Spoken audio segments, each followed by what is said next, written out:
আসসালামু আলাইকুম ওয়া রাহমাতুল্লাহ।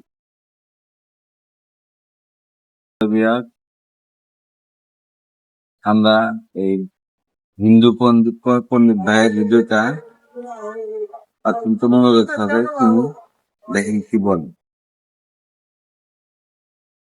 প্রস্রাব করে যারা জল ব্যবহার করে না মনুষ্যকুলে, তারা তো মানুষের মধ্যেই পড়ে না, তো পশুর আচরণই রয়ে গেছে। মুসলমান ধর্ম, সনাতন ধর্মের নিয়ম কি জানেন? ইসলামে ঢিলাকুলুপ করা। আর মুসলমানদের কি বলছে তাই সনাতন ধর্মে কি বলছে শুনুন। প্রস্রাব পায়খানা করে নারী কিংবা পুরুষ জল ব্যবহার করিতে হবে। জল না পেলে কাপড়, টুকরা কাপড়, তাহা যদি না হয় টিস্যু পেপার, তাহা যদি না হয় ঢিল, ওই মুসলমানের মধ্যে একটা ঢিল ব্যবহার করলেও করতে হবে। এটা আমাদের সনাতন ধর্মের বৈধতা এবং বাধ্যতামূলক করা নিয়ম আছে। কষ্ট পাচ্ছেন নাকি? এটা বলা যাবে না? আমি কিন্তু বলছি না, আপনারা বলতে বলছেন তাই বলছি। আর এই পুজোর সময় অশ্লীল কাপড় পরে এ বিষয়ে বলেন, এ বলবো কেন?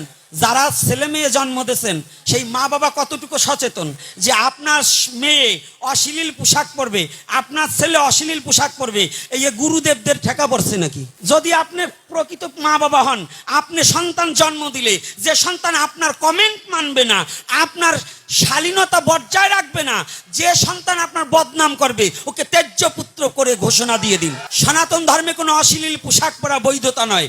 নারী রাস্তাঘাটে যাওয়া নিষেধ নাই, তবে যাবে তার অঙ্গভঙ্গিটাকে ঢেকে, যেন সে অশ্লীল পোশাক পরে রাস্তাঘাটে না যায়। এটাই সনাতনের বিধান। তাহলে আপনারা কি শুনলেন?